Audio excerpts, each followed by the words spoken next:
주변에 그렇게 드시는 분들이 있으면 말려주세요, 여러분. 결석 생깁니다. 잠에서 깬 뒤에 일어나기가 힘들거나 주말에 쉬어도 늘 피곤한 사람은 한 번쯤은 건강검진을 받아보시는 것이 좋은데요. 검진 결과 큰 이상이 없다면 피로를 푸는 채소로 식취해 보셨으면 합니다. 바로 시금치인데요. 일반적으로 채소는 날씨가 추우면 얼어버려서 가을에 수확하는 것이 대부분이죠. 그런데 특이하게도 시금치는 겨울에도 자랍니다. 심지어 겨울 시금치가 훨씬 더 맛있고 달죠. 여러분 혹시 겨울 시금치가 왜 맛있는지 아세요? 스스로 얼지 않기 위해서 이 잎사귀의 당도를 높이기 때문인데요. 당도가 높으면 어는 점이 낮아지기 때문입니다. 그러니까 바닷물이 농도가 높아서 얼지 않는 것과 마찬가지예요. 시금치는 크게 둘로 나누면 여름 시금치 그리고 겨울 시금치로 나눌 수가 있는데 품종이 달라요. 여름 시금치는 주로 포천, 이천, 남양주 등의 경기도가 주산지라서 경기초라고 불리는 서양종이고요. 겨울 시금치는 신안 지역에서 주로 재배되고 있는 것을 섬초라고 부르고 또 남해, 포항, 영덕 등에서 재배되는 것을 남해초, 포항초처럼 이 지역명에 따라서 부르기도 하는데 대부분 재래종이거나 품종이 개량된 개량종에 해당해요. 어떻게 한낱 시금치 같은 채소가 다른 채소들과는 달리 추운 겨울을 이겨내는지 그 생존 전략이 있는데 여러분이 그 생김새를 보시면 알 수가 있어요.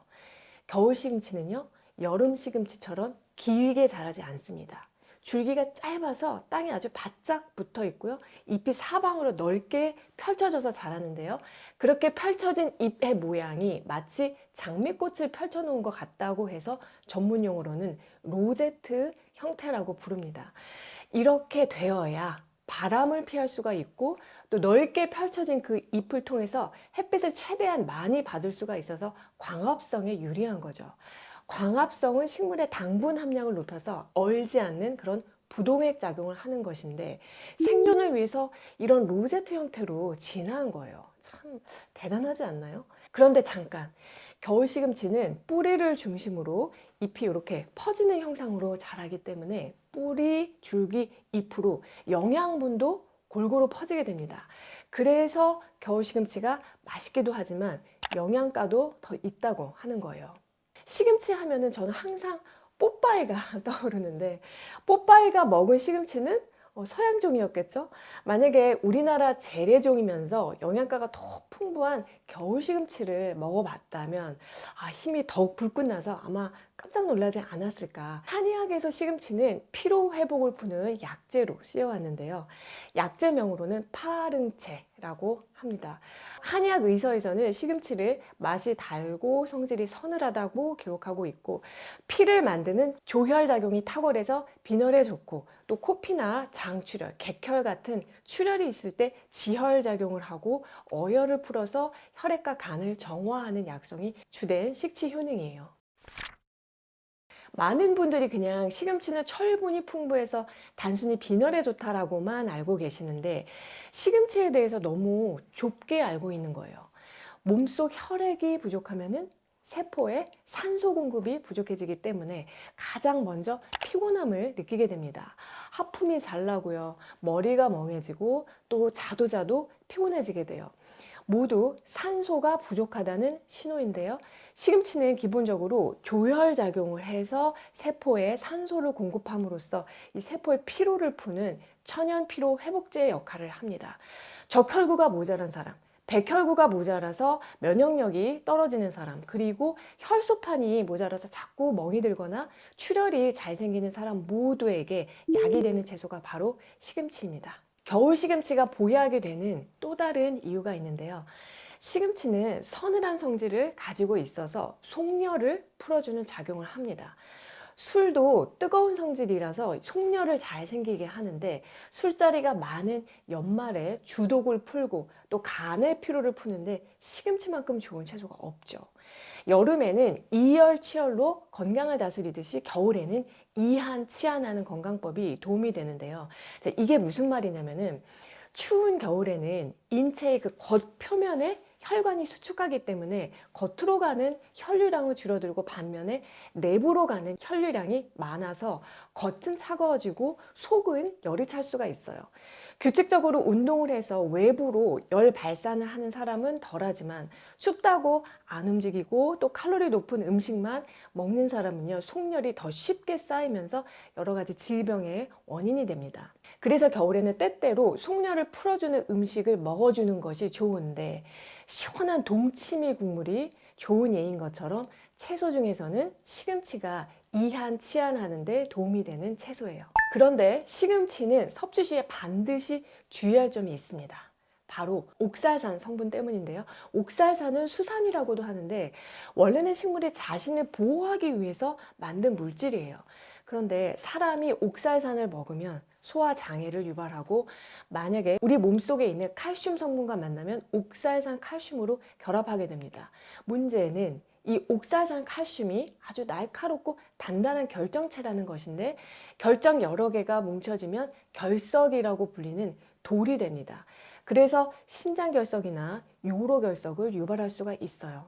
건강한 경우에는 소화장애나 결석에 대해서 괜찮을 수 있지만, 결석이 잘 생기는 편이거나 신장 기능이 떨어지는 경우에는 이 시금치처럼 옥살산이 있는 음식을 드실 때에는 주의가 반드시 필요합니다. 시금치에는 얼마나 많은 옥살산이 들어있을까요? 각종 채소의 옥살산 함량을 비교한 표가 있는데요. 한번 보시면 100g에 1272mg이에요. 다른 채소들하고 좀 얼핏 비교해 봤을 때 시금치에 제법 많은 옥살산이 함유되어 있다는 것을 알 수가 있습니다. 자, 그러면 이거 먹으면 위험한 거 아니야? 라고 생각하실 수 있는데 그렇지 않아요. 옥살산은요, 물에 안 녹는 불용성, 그리고 물에 녹는 수용성이 있는데, 해당 표의 오른쪽 끝 수치가 수용성 옥살산 비율이거든요. 시금치의 옥살산은 92%가 수용성이기 때문에 대부분 물에 녹아 나온다는 특징이 있습니다. 그래서 시금치의 옥살산을 제거하려면 어떻게 해야 해요?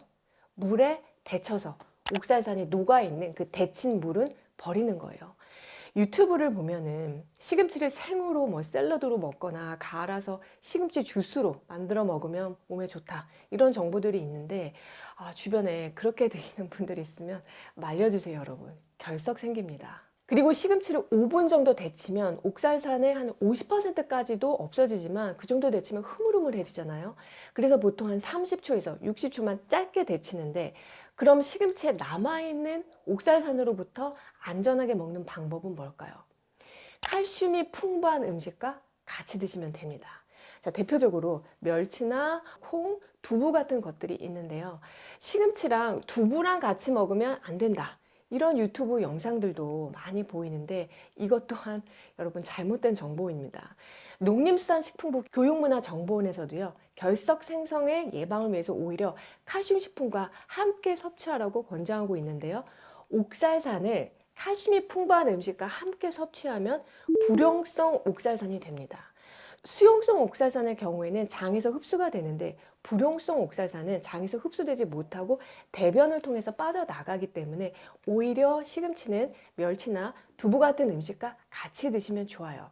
다만 신장 질환이 있거나 결석이 자주 생기는 분이라면 시금치 자체를 너무 많이 먹는 것은 좀 주의가 필요하겠죠. 시금치와 같이 먹는 것을 피해야 하는 음식이라고 한다면요, 오히려 옥살산 함량이 높은 다른 음식들입니다. 대표적으로 근대가 있고요. 또 비트도 옥살산이 많아요. 이렇게 시금치를 옥살산이 많은 음식들과 같이 먹으면 그 총 섭취량이 많아지기 때문에 피하는 게 좋습니다. 그리고 시금치에 철분이 많은 것이 장점인데요. 이 철분의 흡수를 방해하는 음식과 함께 섭취하면 궁합이 안 맞겠죠. 때문에 시금치 요리를 먹으면서 우리가 홍차, 녹차 같이 탄닌 성분이 풍부한 차를 마시는 것은 피해 주시는 게 좋아요. 자, 그렇다면 시금치와 같이 먹으면 좋은 음식으로는 뭐가 있을까요? 대표적으로 시금치는요, 바지락과 함께 먹으면 피로회복제로서의 그런 효능에 시너지 효과가 납니다.